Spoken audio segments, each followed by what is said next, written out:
तो देखो कल तक की क्लास के अंदर हम लोगों ने क्या चीज़ पढ़ लिया था। कल तक की क्लास के अंदर हम लोगों ने पढ़ लिया था अपना क्रॉस ऑफर। तो आज मैं आप लोगों को क्या बात बताने जा रहा हूँ, काउंटर ऑफर के बारे में। तो आप देखिएगा कि ये काउंटर ऑफर क्या चीज़ है। ठीक है, तो देखो काउंटर ऑफर के अंदर क्या बात बता रखा है कि एग्जाम्पल के तौर पे मान के चलिए, अगर मैं आपको ये बात बोलता हूँ कि मैं आपको अपनी कार 50,000 रुपये में बेचना चाहता हूँ। जैसे मान के चले मैं ए हूँ, मैं ए ने बोला कि मैंने अपनी कार बी को 50,000 में बेचना चाहता हूँ। तो बी इस ऑफर को तो एक्सेप्ट नहीं कर रहा और वहां से एक ऑफर और कर रहा है कि मैं आपकी कार 30,000 में खरीदना चाहता हूँ, क्या आप रेडी हैं? तो यानी जो ओरिजिनल ऑफर था वो तो एक्सेप्ट हुआ नहीं और साथ में सामने से एक और ऑफर आ गया, तो that is called the counter offer. अब हम इसको पढ़ के देख सकते हैं क्या लिखा है। When the offeree offers to qualified acceptance of the offer, मतलब क्वालिफाइड एक्सेप्टेंस मतलब है जो कि जो ऑफर चल रहा था वो तो एक्सेप्ट किया नहीं और साथ में ऊपर से एक क्वेश्चन और कर दिया, तो उसको हम क्या बोलते हैं, क्वालिफाइड एक्सेप्टेंस यानी conditional acceptance. When the offeree offers to qualified acceptance of the offer subject to modification and verification in the terms of original offer, he is said to have made a counter offer. Counter offer amounts to rejection of the original offer. ठीक है, it is also called conditional acceptance. तो इसमें क्या चीज की जाती है कि जो ओरिजिनल में ऑफर किया वो तो आपने रिजेक्ट कर दिया, ठीक है, और ऊपर से एक और ऑफर कर दिया। तब से देखो एग्जांपल के तौर पर देखो, ए ने ऑफर किया to sell his plot to B for 10 lakh. A ने बी को ऑफर किया कि मैं अपना प्लॉट आपको 10 लाख में बेचना चाहता हूं। B agreed to buy it for rupees 8 lakh. B कहता है कि मैं ये तभी खरीदूंगा जब आप इसको 8 लाख रुपीज में दोगे, मैं तो 8 लाख में खरीदना चाहता हूं इसको। It amounts to counter offer, तो इसको हम काउंटर ऑफर कहते हैं। It will result in the termination of the offer of A. तो इससे क्या हुआ कि जो ए का ऑफर था पहले वाला वो तो टर्मिनेट हो गया। If later on B agrees to buy the plot for rupees 10 lakh, A may refuse. अब बाद में क्या होता है कि मान के चलो देखो पहले वाला जब ऑफर किया था 10 लाख रुपए का ए ने कि मैं 10 लाख रुपए में अपना प्लॉट बेचना चाहता हूं, तो बी ने बोला कि मैं 8 में खरीदना चाहता हूं। अब वो ऑब्वियस सी बात है एक्सेप्ट तो किया नहीं और ऊपर से एक ऑफर और कर दिया कि मैं 8 में खरीदना चाहता हूं। तो उससे क्या हुआ कि जो पहले वाला ऑफर था ना ये टर्मिनेट हो गया। अब बाद में अगर बी कहता है चलो ठीक है मैं आपका प्लॉट 10 लाख रुपए में खरीद लूंगा, तो ऐसी स्थिति के अंदर ए रिफ्यूज कर सकता है कि साहब अब मुझे एक्सेप्ट नहीं करना ये, तो उसके ऊपर कोई किसी तरीके की लायबिलिटी नहीं बनती कि भाई मैं वो। अब बी ये नहीं कह सकता कि तुमने तो 10 लाख का ऑफर किया था, लेकिन बी के काउंटर ऑफर करने से जो ओरिजिनल ऑफर था वो टर्मिनेट हो गया, वो कैंसिल हो गया। ठीक है जी। अब देखिए, अब आती है बात स्टैंडिंग और कंटिन्यूइंग और open offer. An offer which is allowed to remain open for acceptance over a period of time. ठीक है, जैसे कि एग्जाम्पल के तौर पे मैं आपको ये बात बोलूं,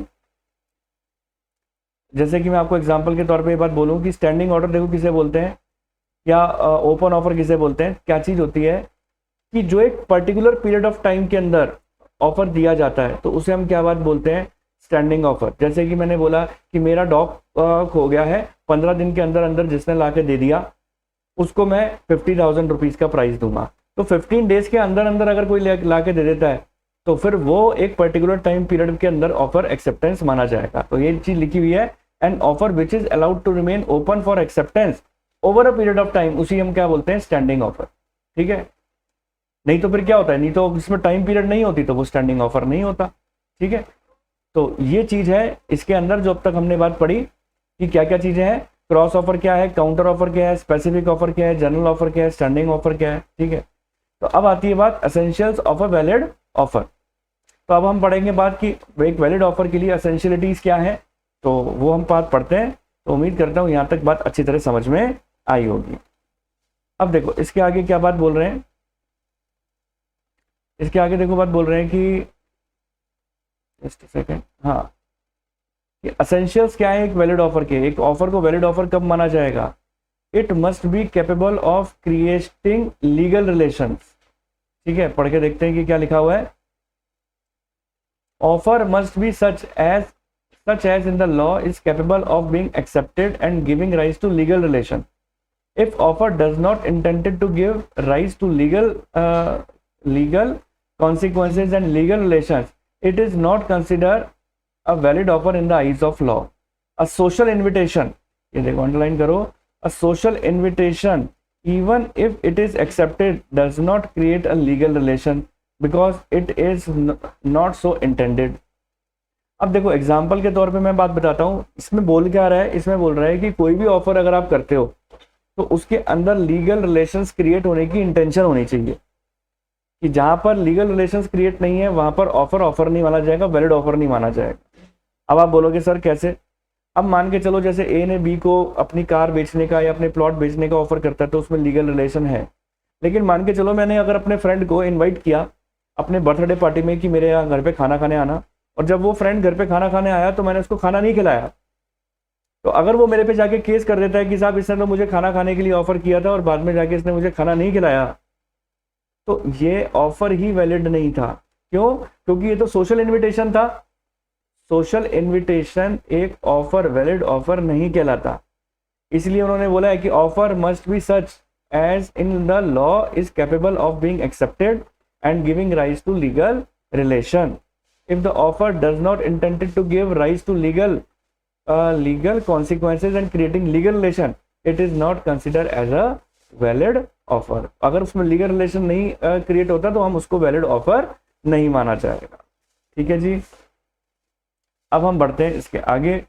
ये कहते हैं कि it must be certain, definite and not वेग। अब कहते हैं सर्टेन होना चाहिए, सर्टेन होना चाहिए, डेफिनेट होना चाहिए, वेग नहीं होना चाहिए। अब एग्जाम्पल के तौर पे पहले मैं इसका एग्जाम्पल देता हूं आपको। मान के चलिए कि मैंने ए ने बी को ऑफर किया कि मैं तुम्हें जो है 50 लीटर ऑयल बेचूंगा। अब कौन सा ऑयल बेचूंगा, किस रेट पर बेचूंगा, ये कुछ नहीं बताया। हालांकि नंबर ऑफ जो है ना क्वालिटीज ऑफ ऑयल में डील करता है मान के चलिए ए, लेकिन उसने अगर ये बात नहीं बोली कि कौन सी क्वालिटी ऑफ ऑयल में डील करूंगा, तो ऐसी स्थिति के अंदर ये ऑफर वेग माना जाएगा। तो चलिए अब आगे की बात करें। तो अब इसमें देखो बात यहां पर आती है, देखो क्वेश्चन के अंदर इसमें क्या लिखा हुआ है, जैसे कि मैंने बताया सर्टेनिटी होनी चाहिए उसके अंदर, तभी वो वेग निकलाएगा कि कौन सी क्वालिटी का ऑयल बेचूंगा, किस रेट पर बेचूंगा, ये सारी बातें इसके अंदर होनी चाहिए। If the terms of an offer are vague और इनडेफिनिट, अगर वो वेग होगा, इनडेफिनिट होगा, its acceptance can not create any contractual relationship.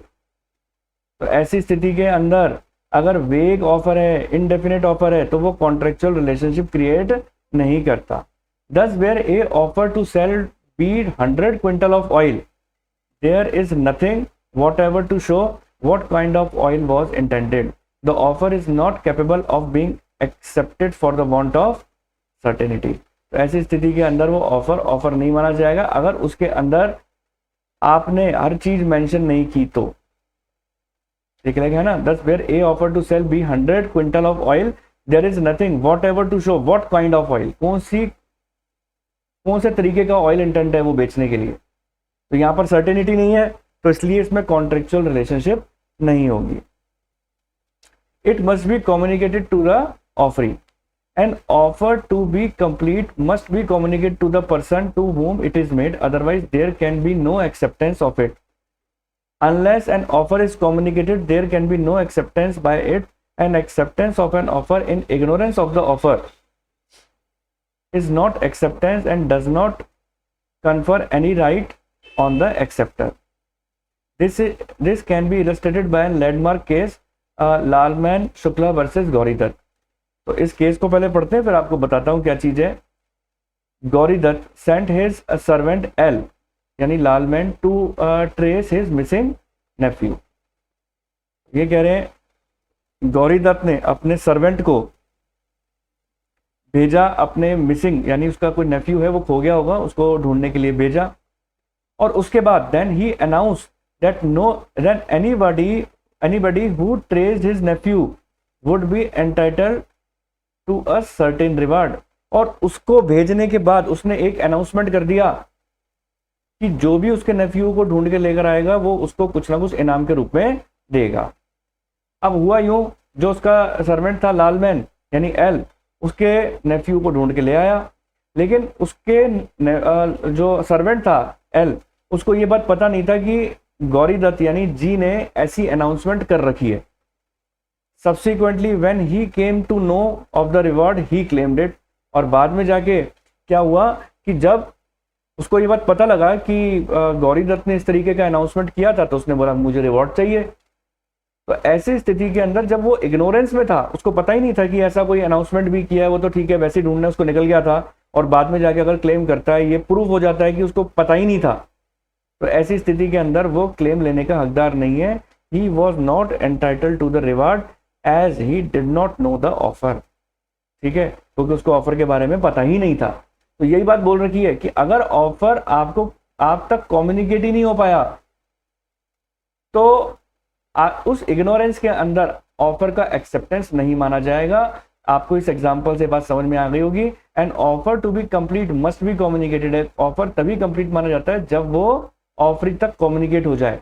जैसे आपने देखा लालमैन शुक्ला वर्सेस गौरी दत्त में वो कम्युनिकेट ही कहां तक हो पाया, हो ही नहीं पाया, ठीक है, to the person to whom it is made, otherwise there can be no acceptance of it, इसीलिए उसकी एक्सेप्टेंस नहीं मानी जाएगी। Unless an offer is communicated there can be no acceptance by it, an acceptance of an offer in ignorance of the offer, इसको ignore थी, उसको तो पता ही नहीं था कि उसने क्या कहते हैं गौरी दत्त ने अनाउंसमेंट कर रखी है। इग्नोरेंस के अंदर उसने अगर ऑफर को एक्सेप्ट कर लिया है तो उसको एक्सेप्टेंस नहीं माना जाएगा, ठीक है। अगर वो क्लेम करता भी है और गौरी दत्त मना कर दे तो उसके ऊपर किसी तरीके का कोई केस नहीं बनता गौरी दत्त के ऊपर कि आपने अनाउंसमेंट की थी उसके बावजूद भी नेफ्यू को नहीं दिया, नेफ्यू के पास तो वैसे ही इंफॉर्मेशन नहीं पहुंची थी। तो उम्मीद करता हूं ये बात भी आपको अच्छी तरीके से समझ में आई होगी। तो चलिए बच्चों अब बात करते हैं इसके आगे की। तो देखो आगे क्या बोल रहा है, 4th नंबर के पॉइंट में क्या बोल रहा है, it must be made with the view to obtaining the assent of other party. ये बात हम पहले भी पढ़ चुके हैं कि आप कोई भी ऑफर करते हो वो किस इंटेंशन से करना है कि दूसरे की हमें क्या मिल जाए, उसकी सहमति मिल जाए, ठीक है। अगर आप सहमति के इंटेंशन से नहीं करते, कि जैसे कि मैंने आपको पहले एग्जांपल दिया था, ए ने बी को बोला, ए ने बी को क्या बात बोली कि आई वांट टू मैरी, ठीक है, तो वो एक दूसरे की सहमति, बी की सहमति लेने के लिए ये सेंटेंस नहीं है। लेकिन अगर बोला विल यू मैरी मी, तो ऐसे केस के अंदर उसके पीछे ये इंटेंशन है कि दूसरा वो एक्सेप्ट करे कि यस आई विल, तब तो वो एसेंट ऑफर माना जाएगा कि भाई ये सेंटेंस इस तरीके से है कि दूसरे की एसेंट मिल जाए हमें। तो ये बात यही लिखी है, it must be made with the view to obtaining the assent of other party, offer must be made with the view to obtaining the assent of the other party, address and not merely with the view to disclosing the intention of making an offer. यानी खाली ये intention नहीं होनी चाहिए इस बात की कि मैं ऑफर करूंगा इस तरीके की, जैसे कि आई वांट टू मैरी, अब इसमें कोई वो नजर नहीं आता कि ऑफर, ये तो एक intention for making an offer नजर आता है। तो ऑफर तब माना जाएगा जब वो प्रॉपरली आपका क्या कहते हैं इस तरीके की लैंग्वेज होगी जिसमें हम दूसरे की एसेंट लें। ये कह रहा है it may be conditional, an offer may be made to any terms and condition by the offer, ठीक है। ये कहते हैं कि आप किसी को कोई ऑफर करते हो, उसमें आप अपनी टर्म्स एंड कंडीशन डाल सकते हो। ऑफरर में आस्क फॉर द पेमेंट, जैसे ऑफर किया, मैंने बोला कि पेमेंट आपको आरटीजीएस से या एनईएफटी से करनी है, ठीक है, और offeree will have to accept all the terms and condition, otherwise contract will be treated as invalid। मान के चलिए ऑफर किया गया और ऑफरर ने ये बात बोली कि क्या कहते हैं अगर आपको ये एक्सेप्ट होता है, मैं अपनी कार आपको बेचना चाहता हूं, तो आप जो मुझे पेमेंट करेंगे वो या तो आरटीजीएस से करेंगे या एनईएफटी से करेंगे। तो मान के चलिए आरटीजीएस या एनईएफटी से पेमेंट ना करके चेक से कर दिया या आईएमपीएस से कर दिया, तो ऐसी स्थिति के अंदर ऑफर वैलिड ऑफर नहीं माना जाता, वो रिजेक्ट हो जाता है। तो उसके अंदर जो टर्म्स एंड कंडीशन है ऑफरी को, वो सारी टर्म्स एंड कंडीशन ऑफर की एक्सेप्ट करेगा, तभी वो पूरा ऑफर माना जाएगा, नहीं तो नहीं माना जाएगा, ठीक है। आगे होता है offer should not contain the term that non compliance of which amount to acceptance, thus one cannot say that if acceptance is not communicated by a certain time the offer should be considered as accepted। जैसे example के तौर पे A ने propose किया B को to purchase his Android mobile for ₹5000। A ने B को बोला कि आप मेरा एंड्रॉइड मोबाइल खरीद लो ₹5000 में, और अगर आपका जवाब नहीं आया 1 हफ्ते के अंदर अंदर, तो क्या माना जाएगा, मैं मान लूंगा कि आपने ये मेरा प्रपोजल एक्सेप्ट कर लिया। तो ऐसे ऑफर्स को हम कॉन्ट्रैक्ट नहीं मानते हैं, ये वैलिड ऑफर नहीं है, इसको कॉन्ट्रैक्ट आप नहीं मानेंगे, क्योंकि इतने समय तक अगर आपका जवाब नहीं आया तो मैं उसको आपके ना में हाँ मान लूंगा, आपके ना जवाब के अंदर को मैं एक्सेप्ट कर लूंगा कि वो आपने एक्सेप्ट कर लिया। तो ये टाइम पीरियड की जो बाउंडेशन वाला सिस्टम होता है, इसको हम कभी भी एक वैलिड ऑफर, वैलिड कॉन्ट्रैक्ट नहीं मानते हैं। द ऑफर में बी आइदर जर्नल और स्पेसिफिक, ये भी बात हम पढ़ चुके हैं, एक ऑफर जर्नल स्पेसिफिक हो सकता है। Any offer can be made either to general public और लार्ज और to the any specific person, ये बात हमारी हो चुकी है।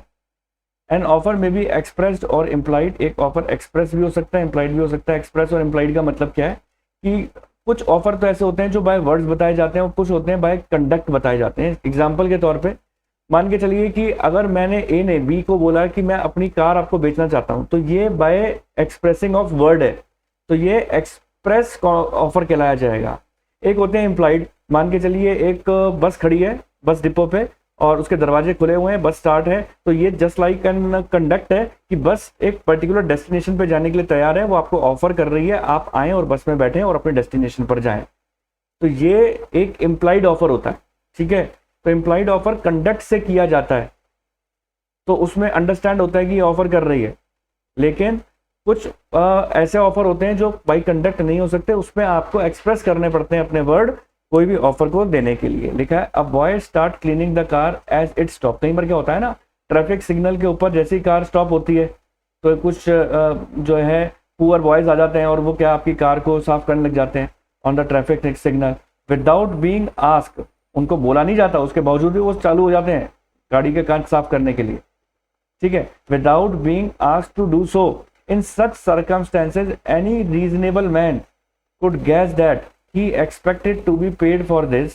Here boy makes an implied offer, ठीक है। वो क्या काम कर रहे हैं ऐसे केस के अंदर, आपने तो उनको बोला नहीं, तो वो फिर भी कांच साफ करने लग जाते हैं। तो वो इस तरीके से अपने रिएक्ट कर रहे हैं अपने जो एक्टिविटी से, कि वो ये आपको ऑफर कर रहे हैं हम अपने आपकी गाड़ी साफ की है, अब आप मुझे पैसे दो इस चीज के। तो ये एक तरीके का अपने एक्ट से इस तरीके को बताना है कि हमने आपका काम किया, अब आप हमें पैसे दो, ठीक है। तो वो यही कहना चाहते हैं, वो एक्सपेक्ट क्या कर रहे हैं, लिखा है ना any reasonable man could gas. कोई भी मैन जो कार के अंदर बैठा होता है वो इस तरीके को गैस कर लेता है कि वो क्या एक्सपेक्ट कर रहा है कि मैंने आपकी कार साफ किया है तो आप उसकी के मुझे पैसा पेमेंट करेंगे, ठीक है। तो ये चीज होती है इसके अंदर।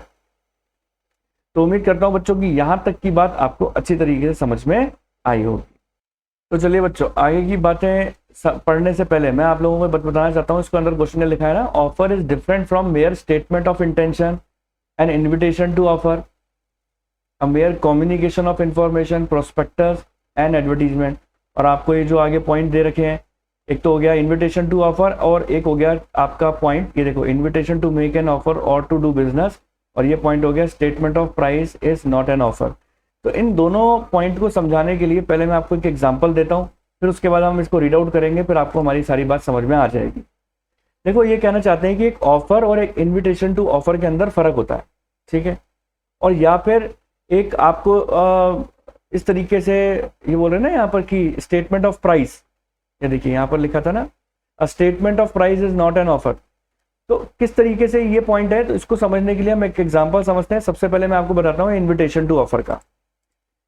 इन्विटेशन टू ऑफर को समझने के लिए हम लेते हैं कि एग्जांपल हुआ क्या था, एक कॉलेज का एक लड़का था, तो उसने कॉलेज का प्रोस्पेक्टस लिया, और प्रोस्पेक्टस लेने के बाद क्या हुआ कि उसने प्रोस्पेक्टस में पढ़ा कि कॉलेज का सारी करिकुलम है और ये डिटेल है, ये इसका फी है, और उसमें एप्लीकेशन फॉर्म था, उसने उसको भरा, और भरने के बाद जाके कॉलेज में जाके उस प्रोस्पेक्टस को, उस फॉर्म को जाके जमा करके आ गया, ठीक है। अब कॉलेज वालों ने उसका प्रोस्पेक्टस पढ़ा, प्रोस्पेक्टस उसकी एप्लीकेशन देखी, और एप्लीकेशन देखने के बाद उसको बोला कि हम आपको इस कॉलेज में एडमिशन नहीं दे सकते। तो उसने, उस बॉय ने उस कॉलेज वालों के ऊपर केस कर दिया, ये बात बोलकर कि आप मेरे को एडमिशन कैसे नहीं दे सकते, आपने मुझे ऑफर किया है, एप्लीकेशन फॉर्म दिया, आपने ऑफर किया, प्रोस्पेक्टस दिया था, उसके अंदर लिखा था ये सब चीजें, और मैंने जब आपको पैसे जमा करा रहा हूँ एप्लीकेशन देकर, तो आप मुझे जो है वो एडमिशन नहीं दे रहे। तो कॉलेज वालों ने ये बात बोली कि प्रोस्पेक्टस में जो एप्लीकेशन दिया है ये एक ऑफर नहीं है, ये एक इन्विटेशन टू ऑफर है। अब इनविटेशन टू ऑफर को हम एक्सेप्ट करें या ना करें, आपने एप्लीकेशन दिया हमें, अब हम उसे एक्सेप्ट करें या ना करें, अब ये हमारे ऊपर है। तो देखो ऑफर के अंदर और इनविटेशन टू ऑफर के अंदर फर्क होता है, ठीक है। तो इसी एग्जांपल से हम इस बात को समझ सकते हैं कि invitation to offer is different from offer. Invitation to offer इस चीज के लिए होता है कि आप आए और हमें ऑफर करें, उसको हम कहते हैं इनविटेशन टू ऑफर। और एक बात और बता रखी है जो कि इनविटेशन टू ऑफर से लिंकअप है कि अपन एक खाली स्टेटमेंट है कि प्राइस ऑफर का, तो इसका मतलब ये नहीं होता कि हमने आपको ऑफर कर दिया। एग्जाम्पल के तौर पे आप एक सड़क से गुजर रहे थे, आपको एक शोरूम नजर आया, शोरूम के बाहर एक डमी पर एक अच्छी खासी एक ड्रेस लगी हुई थी और ड्रेस के ऊपर था प्राइस टैग, 4000 रुपीज की ड्रेस थी वो।